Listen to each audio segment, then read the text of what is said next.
The U-Haul truck was parked in my assigned spot when I pulled into the parking lot. It was a pretty crappy morning, and I was in a nasty mood anyway.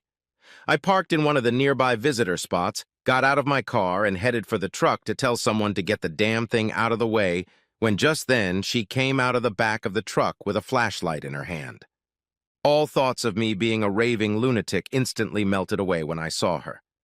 She was incredibly beautiful. She walked down the ramp, heading toward the empty townhouse next to mine. Could I have been so lucky? Could this beautiful creature have been my new neighbor? I only saw her for a second, but it was enough. When she walked through the door, I couldn't help but notice how her yoga pants accentuated her gorgeous ass and those long legs. Whoever invented yoga pants must have a special place in heaven where every pure-blooded heterosexual male can stop by and thank him, or her for that matter. I decided to wait by the truck until the pretty woman came back out so I could introduce myself and offer to help. When she reappeared, she was followed by a giant man on her heels. Son of a bitch, I thought to myself. Looks like I'm not going to have any luck today. As they approached, I held out my hand. Hi, I'm your 1C roommate, Sam Jenkins. A woman squeezed in front of the man and took my hand. Hi, nice to meet you. I'm Lori Turner. I tried my best to look into her blue eyes as we shook hands. It was difficult because, in addition to her yoga pants, she was wearing a sleeveless t-shirt tight enough to dispel any doubt that she wasn't wearing a bra underneath. She turned to face the man behind her and introduced us. This is my brother, Raymond Grant. He was nice enough to come all the way from Quincy to help me move in. Raymond took my hand, and while he shook it in a friendly manner, there was an expression in his eyes that I recognized as, "Don't you dare damn well try to get into my little sister's panties." I decided I couldn't blame him and took the direct route of addressing him. Can I help you with the big stuff? Well, Raymond wasn't stupid. He took me up on my offer. Thank you. Could you help me with this dresser first? I grabbed the top, he grabbed the bottom, and we carried it all into the apartment while he talked. It's a lot easier that way. Lori helped load the stuff into the truck. She's a strong woman, but I think she's a little worn out. It's nice to have someone fresh to help unload the truck. I have to hit the road tonight, work in the morning. When we walked into the bedroom, I saw a little girl sitting at a small desk, coloring. Another introduction from Lori, who followed us in with a box. Michelle, this is Mr. Jenkins. He's going to be our new neighbor. Sam, this is my daughter, Michelle. Michelle got up from her chair to turn to face me. I held out my hand and was surprised when she immediately put her tiny palm in mine. It's very nice to meet you, Michelle. Thank you, Mr. Jenkins, and I couldn't think of what to say since I had never spent much time with children, so I decided to resort to the old-fashioned way. How old are you, Michelle? I'm 4.5. Thank goodness Raymond interrupted us. Let's get the dresser for the other bedroom now. What must have been Lori's dresser was bigger than the baby's, but we had no trouble fitting it in the master bedroom. Then the child's bed frame. I noticed there was no bed in the master bedroom and asked about it. Lori replied, My bed and mattress will be delivered tomorrow. The old one is still at my ex's place. I have a small mattress in my spare room. It's full. We can bring it in for the night so you don't have to sleep on the floor.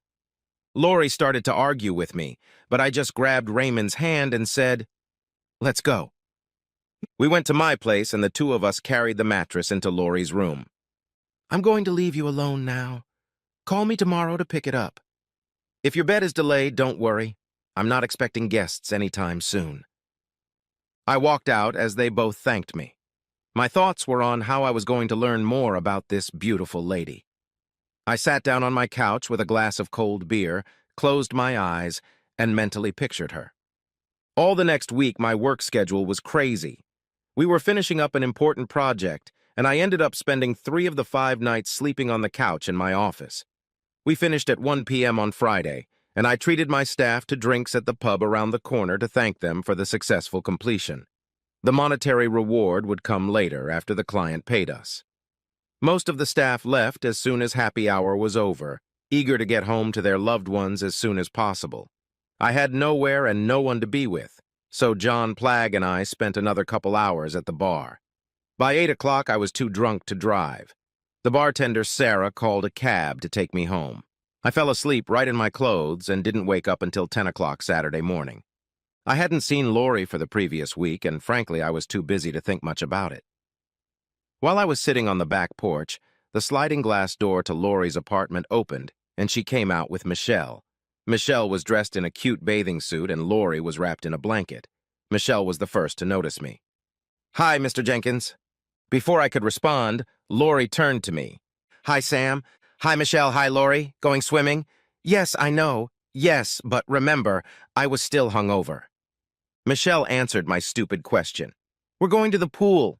Do you want to watch me swim? I took lessons last year." Lori started to apologize, but I wouldn't let her. "Yeah, I'd like to. I'll be down to the pool in a few minutes. You and your mom go ahead." Lori threw me a look that I interpreted as, "Are you sure?" I ignored her silent question and went into my apartment to get another cup of coffee and a towel. Lori and Michelle walked across the lawn to our pool.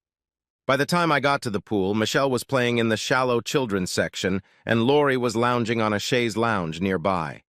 Lori had taken off her bedspread. She was wearing a mom bikini that completely covered her breasts and buttocks, but it made her look sexy. Thanks to my dark sunglasses, I was able to view her body without giving the impression of an evil pervert. Most of what I saw confirmed my first impressions of her when she wore those yoga pants and t-shirt the day she moved in. Lori had a slender build, long legs, and beautiful feet. Her breasts were a little small, the kind that wouldn't sag when she reached middle age, but still full enough to accommodate a man's palm. Her blonde hair was gathered in a ponytail, just as it had been last Sunday. All in all, Lori was a beautiful young woman. We sat side by side, watching Michelle closely and sharing how I got here stories. Lori began. "I got married when I was 18 to my high school boyfriend. We had only been married for a year when the condom didn't work and I got Michelle pregnant. It drove Michael out of his mind. He wasn't ready to be a father and still wanted to enjoy life, drinking and partying and running around with his friends. He wanted me to terminate the pregnancy, and I refused, and our marriage gradually fell apart. He spent more and more time away from home. He works on a fishing boat, spends months in Alaska and months unemployed here, spending the money he makes in Alaska. I won't go into details, but I decided to leave him and served him with divorce papers 2 weeks ago. After that, my brother showed up with U-Haul and helped me move into this complex. I could see that Lori was struggling to hold back tears as she told the story of the breakup of her marriage. What did Michael do when he got the divorce papers? That's the really sad part. Michael just stood there holding the papers, and there was almost relief on his face even though he didn't sign the papers. I served him the day before he was supposed to leave on his flight again. I figured it would give us time to think about how we would split up Michelle's visits and such. It also gave me a chance to move out of our apartment without him pestering us. "You said your family still lives in Quincy. Why didn't you move back there?" 2 reasons. I didn't want to put too much distance between Michelle and her daddy, just in case he pulled his head out of his ass and decided to be a father to her. And 2, I have a great job at the refinery. The pay is great, and Michelle's daycare is a few kilometers from the refinery. I even have lunch with her a couple times a week. Nowhere in Quincy pays that well, even if a person with my references could find a job there besides waitressing. I could tell that the conversation had thrown Lori off balance, and she hadn't yet told me about the straw that had forced her to ask for a divorce. She was quiet for a bit, then got up and sat by the kiddie pool talking to Michelle. I'm almost ashamed to admit that I watched her ass as she walked there. 10 minutes later, Lori was back in her break room. "So, tell me, Sam, what's your story?" "I married the most beautiful, sexiest woman I'd ever dated when I was 26. I thought I had died and gone to heaven. Unfortunately, after 2 years, we both realized that we couldn't spend that many hours in bed. The rest of our time was spent pursuing different activities and goals. She liked antiquing, hanging around charity stores and garage sales every weekend. I liked fishing. I wanted kids, and she changed her mind about kids after several of our friends had children. Suddenly, she called our friends' kids rugrats and swore she would never have any. That's just the tip of it. There are too many different values and goals to realize. Had we been smart and sought counseling before marriage, someone might have convinced us not to get married, maybe. We were that attracted to each other. Opposites may attract, but they don't always make for a strong relationship. I will say this, we didn't cheat on each other. One day she gave me the "we need to talk" speech and explained why we shouldn't stay married. I couldn't disagree and we went our separate ways. Consensual divorce? I still see her from time to time. We are still friends, kissing cheeks and all. Neither of us remarried. That was 3 years ago. Lori listened intently, not taking her eyes off Michelle in the pool. I decided to take a chance.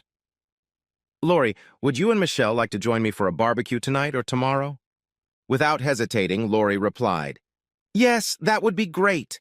I don't have anything planned for tonight, and tomorrow we will be busy. What can I bring? I'm making a delicious potato salad." "Bring it over. I'll see you at 6:30, okay?" "Yeah, I'm off. Didn't want to rush things on the first morning. We'd have a lot more time to get to know each other better this evening." That first barbecue went well. We stayed away from the heavy stuff and talked about our work. Over the next few weeks, the three of us got together for dinner at least once a week. One thing became obvious. Lori was still in love with Michael. I decided we were close enough friends to ask the question that had no answer. "Lori, what did Michael do that made you move out and file for divorce?" Lori hesitated before answering, first checking to see if Michelle was busy with the Disney movie on TV.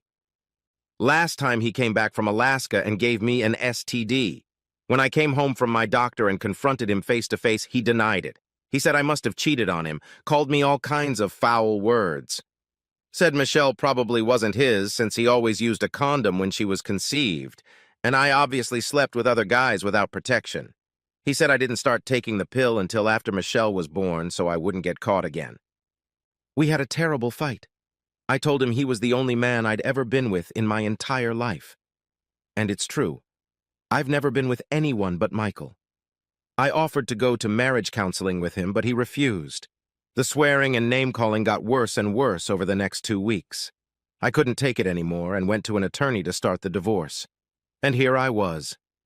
I sat listening to Lori's sad story and thought how awful it must be to truly love another person and not be able to save a marriage. At least my ex-wife and I had mutually agreed to part ways. After Lori finished, I almost regretted asking her that question. Tears were streaming down her cheeks. Later that week, I considered asking Lori out on a real adult date. But before I could get a word in edgewise, Lori launched into a tirade. "Some guy at work asked me out tonight." I talked to my mom about it, and she thinks I should wait until the divorce papers are signed before I start dating. She said that any decent guy would respect the fact that legally and morally I am still married in the eyes of the state and the church. I sat and listened, silently thanking this guy for getting ahead of me and taking all the hits. I'm pretty sure I dodged that one. 2 weeks after that conversation, who should have shown up at her apartment but Michael, back from Alaska? For the next week, I hardly saw Lori, only a quick hello and the occasional brief exchange of pleasantries. One evening, I was sitting on the porch drinking a beer when he came out of her patio door. "What's up with you and my wife, asshole?" It only took me half a second to appreciate him. He was one of those guys who use bravado to compensate for his size and lack of intelligence. I got up from my chair and walked over to him. Since I am 190 centimeters tall with a weight of 95 kilograms, and I keep myself in shape, I towered over him. I reached out my hand to push him away, appearing friendly. "I'm Sam. Not too many people call me an asshole, at least no one with teeth." You could tell by the look in his eyes that he was thinking, should I take my chances with this guy and keep acting tough? Or should I pretend to be friendly without backing down too much? It took him too long to answer his own question, so I just continued. "Lori and I are neighbors. There's nothing else going on between us." I thought about saying more, thought about telling that jackal that he was the one cheating, but I held my tongue because it wasn't my fight. Lori was a friend, but I had no right to stick my nose in her business. I just hoped she'd figure the bastard out and end the divorce. It wasn't altruism on my part. Over the past 2 months, I had fallen in love with her. Lori was not only physically beautiful, she was kind to others, a good mother and a good friend. She even enjoyed fishing. Lori and Michelle had already spent 2 days on my boat. Her only flaw, as far as I could tell, was her inability to cut the rope with Michael. Meanwhile, I tried to keep my cool. There is nothing more desperate than a man waiting for his time, waiting for the woman he loves to dump some loser. I sat down again, ignoring Michael standing there, and continued drinking my beer. Michael turned and walked back to Lori's apartment. Up until that evening, I was unaware of the extent of Lori and Michael's reunion, but Michael made sure I found out tonight. He left the patio door open with the curtain pulled back, most likely so that Lori wouldn't know the door was still open. 10 minutes later, I heard them in her living room, just on the other side of the patio door. Michael was talking louder than necessary. "I'm going to put you on the couch until you beg me to stop." I had heard enough, went back to my apartment and closed the patio door. Over the next month, Michael was at Lori's apartment more often than not. He continued to convince me that he was using her sexually whenever the opportunity presented itself. Lori would say hello as we walked by until one day she stopped me as I was walking out to my car. "Sam, why aren't you talking to me anymore? Should I tell her?" I thought about it for a moment before answering in the least confrontational way possible. "Lori, Michael has made it clear that he doesn't want me hanging around you." Lori seemed surprised by my answer. "Why should he care? Some guys can't handle their woman being friends with another man. They view every interaction between a man and a woman in terms of their thinking. Men and women can't be friends, only sexual partners." I could see that Lori was thinking about what I had just said. She changed tactics. "Michelle misses you. She misses you reading to her. Well, maybe it's time for Michael to take over that role." Lori laughed, but it was a sad laugh. "I won't hold my breath, Sam. He still barely acknowledges Michelle's existence. And to think I named her Michelle, so he'd think she was named after him. I wanted to name my first daughter after my grandmother, but I thought Michael might bond with his daughter if she had basically the same name. I'm such an idiot." I couldn't argue with that. "Tell Michelle that Sam says hi." And I got into my car without another word. Lori told me the whole story 2 days after it happened. I got a call from an old high school friend. She saw Michael at his usual bar flirting with another woman. She told me they left the bar together. She followed them and saw them get into Michael's pickup truck. She immediately called me. Annoyed, I put the sleeping Michelle in her car seat and headed to the bar. Through Michael's windshield, I saw that they were naked. I didn't know Lori was capable of that. She must have been really pissed off because what she did next stunned me. Unbeknownst to the two bastards, I took a picture of them on my cell phone. It turned out pretty good. It was easy to see the woman's face and the ring on her finger. I pulled Michelle out of the car seat, still asleep, went into the bar and asked if anyone there knew the name of the whore who slept with my husband on the street. Everyone has enemies, and apparently one of the whore's enemies was sitting at the bar. "Yeah, her name is Glenna Forbes," said one obliging customer. I turned to the Good Samaritan. "Do you know her husband?" The Samaritan smiled. He was obviously pleased with himself when he told me his name was Ted Forbes, and he worked nights at the Tesoro refinery. I couldn't believe my luck as I work in the administrative office, and it wouldn't have been hard at all to get his contact information. I thanked the Samaritan and spotted my friend in one of the booths. With a silent, grateful smile, I left the bar and headed home. Lori was quiet for a second before finishing her story. "Michael, thank goodness, didn't stop by that night. When I woke up, I was glad the asshole hadn't crawled into bed with me.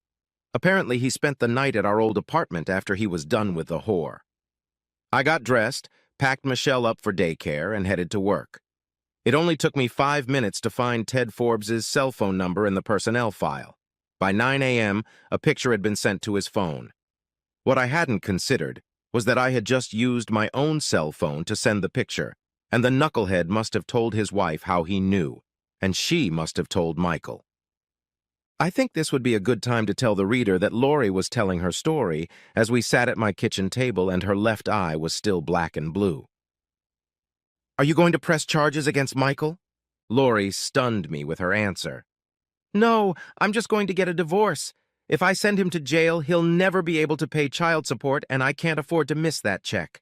I hope he goes back to Alaska soon." I thought Lori was making a big mistake, but my mom always taught me that you can't fix stupid things and that you should avoid getting overly involved in other people's problems. I remember what she said when my Uncle Dennis informed us that he was going to marry an exotic dancer. You can't argue with crazy. Uncle Dennis and the stripper divorced within a year. So I figured I'd let Lori figure out what she wanted to do on her own and keep my mouth shut. Maybe the police or her family would have better luck convincing her to sign a complaint against Michael. The police came to her apartment later that day, and as I found out later, she didn't have much better luck. Around this time, an opportunity presented itself to me that was too good to pass up. One of our West Texas branches needed a project manager for a wind farm after the previous project manager had a heart attack. That meant up to 4 weeks on a construction site while the guy recovered from surgery. My boss offered a big bonus if I would get there and keep the project on schedule. 2 days after my conversation with Lori, I flew to Midland. For the next 3 weeks, I didn't have much time to think about Lori's problems. After all, we were still just friends, and I wasn't responsible for her. Yet. I spent 12 hours a day, 6 days a week, working on the wind farm project. I was exhausted by the time the guy I was filling in for came back to work. He and I spent 3 days together making sure everything was done properly before I got on the plane that was supposed to take me home. I got back to my apartment, and just a few hours later, there was a knock on the door. I opened the door and saw Lori standing there holding Michelle's hand. Lori looked terrible. She had lost weight and generally looked exhausted. I motioned for her to come in and sit down and asked if I could get her anything. Lori just shook her head. "Welcome home, Sam. I've missed you these past few weeks. You've been such a good friend since Michelle and I moved here. It's good to have you home." "What's going on, Lori?" "Sam, I didn't come here to burden you with my problems. Michelle saw that you were home and wanted to see you. She's hoping you'll read to her soon. Maybe I can make dinner one night this week. You can come over and have a snack and read to Michelle. I bet it's been a long time since you've had a home-cooked meal, unless you've fallen for one of the Texas girls." Lori actually smiled when she said that. It was nice to see a smile on that sad face. My calendar is blank. I didn't expect to be home so soon, so yes, I would love it if we could have dinner this week. I picked Michelle up and put her on my lap. "And I'd love to tell you a bedtime story." Michelle gave me a hug. I looked back at Lori. And no, I hadn't found any Texas girls to spend time with. Mostly I was just working. Lori kept a smile on her face. "What should I make?" "Anything but barbecue. I think I ate at least a whole cow there. Lori made a great salmon dinner. The food was enjoyable, but there was an unspoken cloud hanging over the dining table. Lori kept staring at the front door, as if waiting for something to happen. She didn't need to say it. I knew what she was thinking. What would happen if Michael showed up and caught me sitting at the table with her and Michelle? When we finished eating, Michelle went into the living room to watch TV. Lori watched her leave the room. After reading Lori's mind, I had to ask, "What about the restraining order?" Lori looked at me and chose her words carefully, as if she were talking to herself. "Do you really think a man who's willing to go to jail for hurting his wife is going to be stopped by a piece of paper? I had a neighbor when I was a kid. She got tired of being a punching bag for her old man. She pressed charges and got a restraining order. The guy bailed her out, showed up at their house, and beat the crap out of her. She ended up spending 3 weeks in the hospital, and her kids ended up in childcare." Lori's response gave me food for thought, and shortly after I read Michelle's story, I went back to my house. I had already decided that I needed to do something about it. The problem was what? I sat in my deep armchair with the first of several glasses of bourbon and thought about it for a while. It would be nice if this asshole could be run out of town and never come back. It would be nice, though if I threatened to, there would be no way to make sure he didn't retaliate. I'd have to watch my back every minute of every day. Not a good way to live. Unlike many stories, I didn't have any friends, Navy SEALs, or mobsters that I could ask to threaten Michael's life, to scare him to death in a way that he wouldn't realize I was behind it. No matter what scenario I ran through my head, it boiled down to one thing. Michael would have to disappear forever. For the first time in my life, I thought about taking the life of another human being. Sure, it looks so easy on TV and in the movies. Kill someone and dispose of the corpse. Go about your business as if nothing had happened. I knew it wasn't. I know 2 guys who took a life. One was an Iraq War veteran, and the other was a police officer who returned fire on a man who intended to kill him. Both told me how hard it was to deal with their feelings. And so I sat in my cozy den thinking about Michael and whether I could cut his life short. In many ways, I thought it was the only way to save Lori and Michelle. But who made me judge, jury, and executioner? 2 days later, that question was answered. I heard screaming in the neighborhood and the sound of a slamming door. Looking out the window of my house, I saw Michael get into his truck and drive away. I walked over to Lori's apartment and knocked on the door. When there was no answer, I opened the door and looked inside. Lori was lying on the floor with her arms around Michelle. Both were crying hysterically. As I knelt down next to them, I saw something that horrified me. A small part of Michelle's head was bald. "How?" was all I could squeeze out. We were eating dinner when Michelle spilled the milk. Michael freaked out. He lifted Michelle off the chair by her hair. Her hair broke off. He didn't have enough hair to support her full weight. "Why was he even here? I thought you were going to keep him away after the last incident." "He asked to stop by to discuss a visitation schedule. He said he was sorry about my eye. He sounded so sincere." "Lori, you have to call the police." "I can't. The last thing he said before he ran out of here was, 'If I call the police, he'll kill me and Michelle.'" There was nothing I could say to change her mind. I stood there silently. Michael had just signed his own death certificate. The what question had been answered. Now how? How could you kill another human being and not get caught? It took me a full week to develop and refine my plan. Michael didn't show up at Lori's apartment during that week, but I followed him several times in a rental car and learned that Michael was a man of habit. Growing up, my mom loved watching detectives and murder mysteries. 2 shows I watched with her were Columbo and Monk, both with eccentric detectives who always solved the case. So I knew there was no such thing as a perfect murder, only one that left few clues, and this was especially important. The killer couldn't be complacent. I thought it through as if it were a working project. By listing all the components, I was sure I knew how I was going to do it. Rarely does anyone stay late on weekdays at the marina where I moor my fishing boat. I parked my truck in the parking lot and walked down to my boat where I hung a small flag on the cabin door. The flag was a warning to any unexpected overnight visitors that the boat owner had a female guest on board. Very similar to the ties we used to hang on the doorknob of our dorm room, alerting our roommates, saying that we were entertaining a member of the opposite sex. Essentially, the flag meant stay away. I went back to the truck and picked up the used motorcycle I had bought earlier down south in Everett. I pulled the hood over my head and rode the 3 miles to the tavern where Michael spent almost every evening. I abandoned the motorcycle a block from the tavern and walked the rest of the way. Michael's truck was parked there. Since it was semi-rural, it wasn't locked. I turned off the overhead light and waited in the back seat for Michael to get out. An hour later, which seemed much longer to me, Michael came out of the bar and climbed into the driver's seat. No one had gotten out with Michael, so this was my chance.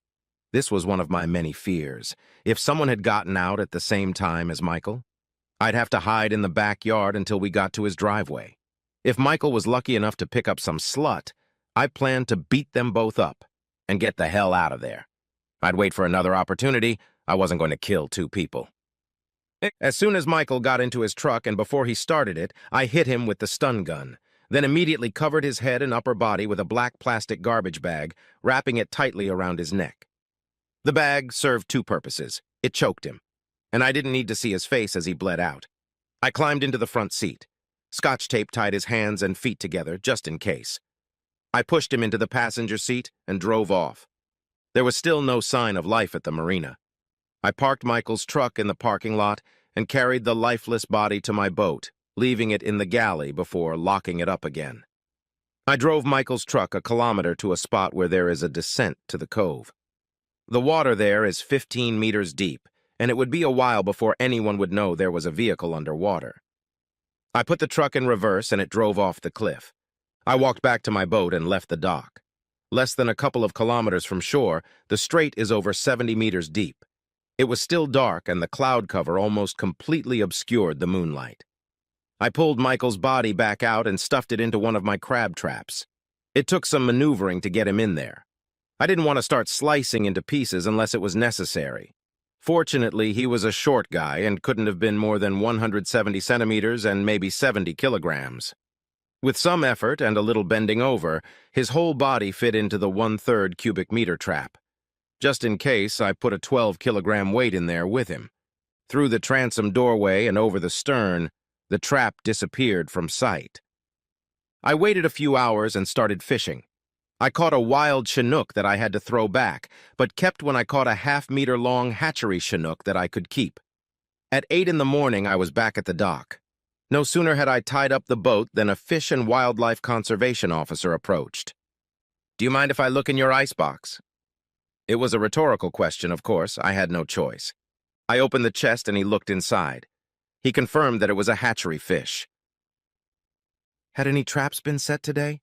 My heart was racing, but I tried my best to remain calm as I answered, "Not today." "How many traps do you have on board?" "Each person on board is allowed to have no more than 2 traps in these waters. More than 2 earns a fine." "Only 1? Why only 1? I was starting to get annoyed with this guy. "Because that's all I have for today. I'm not even using it. It's only been here since last week. What kind of questions?" He seemed remorseful. "I'm sorry. In the last 2 weeks, I've had to find 5 or more boats with too many traps for the amount of catch on board. The bosses are asking us to keep a closer eye on what's going on." I could see he was trying to make amends, so I let him off the hook. "Well, anyone who takes more than they're allowed deserves to be bitten. I fish these waters all the time and stay within my limits." We parted ways and I started breathing again. Michael wasn't reported missing for almost a full week. When someone did start asking where he had been, it took the police another 2 days before entering his apartment. Suspicion of foul play arose when it was discovered that he had not brought any clothes or other personal items with him. Lori was eventually questioned, and they even talked to me once. Without any witnesses or leads, the investigation stalled and went unsolved. Probably didn't help that no one cared about the asshole, not even his junky mom. As hard as it was to believe, Lori seemed upset by Michael's sudden disappearance. I was giving Lori plenty of space, trying not to rush her. We still had dinner at least once a week. 2 weeks after Michael's disappearance, Lori brought up the subject again. I couldn't hold my tongue. "Lori, this man beat you and abused your daughter. I don't understand why you're not glad he's gone." "You don't understand, Sam. Michael's been my boyfriend since junior high school. He's my first and only lover. He's the father of my daughter. He may have hit me, but I think he really loved me. It was just hard for him to show his love the way normal people do. He was raised by a woman who used drugs, and they had a succession of men coming into their home. Michael told me how some of these men beat his mom. Sometimes he had to listen to her being had in the next room, and sometimes there was more than one man with her. Don't you understand? A boy growing up in that kind of environment can't become normal. I did everything I could to show him love and to help him heal. What could I say? How do you question or respond to such a statement?" I decided to leave it alone. Maybe time would open her eyes and change her mind. I thought to myself, take your time, be her friend. When the time comes, let her know how you feel and how you can take care of her and Michelle, how we can become a family. A week later, my boss asked me to return to Texas to resume managing the wind farm project. The former manager had returned to work too soon and had relapsed. The stress was too much for him, and he was forced into early retirement. That would mean I would be there for at least 3 or 4 months. But maybe that was for the best. Being around Lori without letting her know how much I loved her was becoming too hard. In the 4 months I was gone, I only went back to D.C. once. It was after the first month and only for a weekend. Lori, Michelle, and I had dinner, and I read to Michelle before bed. It was a nice, friendly evening. Lori seemed reconciled to the fact that Michael might not be coming back. Sunday morning, I headed back to Texas. It was Friday evening, months later, when I returned from completing the project. I didn't see Lori and Michelle until Sunday evening. Michelle was the first to see me as I sat on the back patio. She came out of their patio and gave me a hug before showing me the doll that Uncle Jeff had given her. Lori and some tall, dark-haired guy came out a few minutes later. Lori seemed cheerful. "Sam, you're home. What a surprise." She looked at her companion. Jeff, this is the neighbor I was telling you about. Sam, this is Jeff. I stood up to shake Jeff's hand. He took my hand, but I could see he didn't really want to meet me. Lori didn't notice anything. Lori seemed to want to stay and chat. She asked me 2 questions about my stay in Texas before Jeff interrupted her and told Lori and Michelle that it was time to head back. He was hungry and it was time to eat. I only talked to Lori one more time after that. It was the following Wednesday. Lori came in to see me and told me how she and Jeff met at work, how he had swept her off her feet with a torrid affair, how Jeff was in love with Michelle and hoped to be her adoptive father someday. Finally, she stopped talking about the wonderful and gorgeous Jeff. Sam, thank you for all the times you listened to my tales of woe. Thank you for being my friend.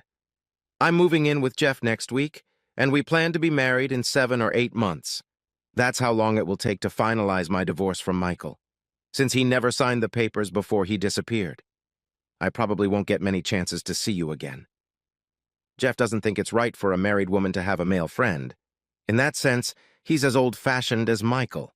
When I asked if we could invite you to our wedding, he didn't think it was a good idea. He thought people would start talking.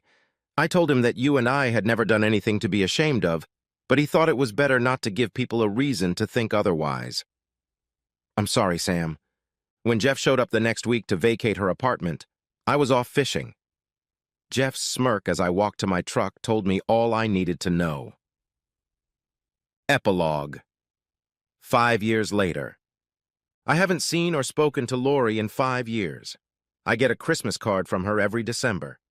Inside is always one of those photocopied sheets that tells the recipient all the family news. Lori and her husband had a daughter 3 years ago, and last year she had a baby boy. All seems to be well in her world, but I wonder, did she trade one abusive asshole for another? Truth be told, I don't know and I don't care. I date a few, but I've never had a serious relationship with any of the ladies. I mostly focus on advancing my career. In other words, I stand high on Maslow's hierarchy of needs, am close to self-actualization, and am pretty happy if you ignore the fact that I haven't found the right woman for a long-term loving relationship. Last summer, a group snorkeling in the Sound Strait came across a truck at the bottom of the bay. Police found out it belonged to Michael Turner and reopened the investigation into his disappearance. They came and talked to me. Some clever detective, or maybe they do it with computers now, related the fact that his truck was found near where I keep my boat, and that I was once Lori's neighbor. They even politely asked if they could search my truck and boat. I let them. What the hell? There was no way they were going to find any DNA. But I guess they had to go by the book. I suppose there may come a time when they come to my door and take me away. I'm not really worried, but I do want the nightmares to stop. I saw a Western movie once. The bandit said it best. It shows you that sooner or later you have to answer for every good deed. Pretty cynical, I know, but that's how I feel. Yeah, you don't have to say it. I should have known better.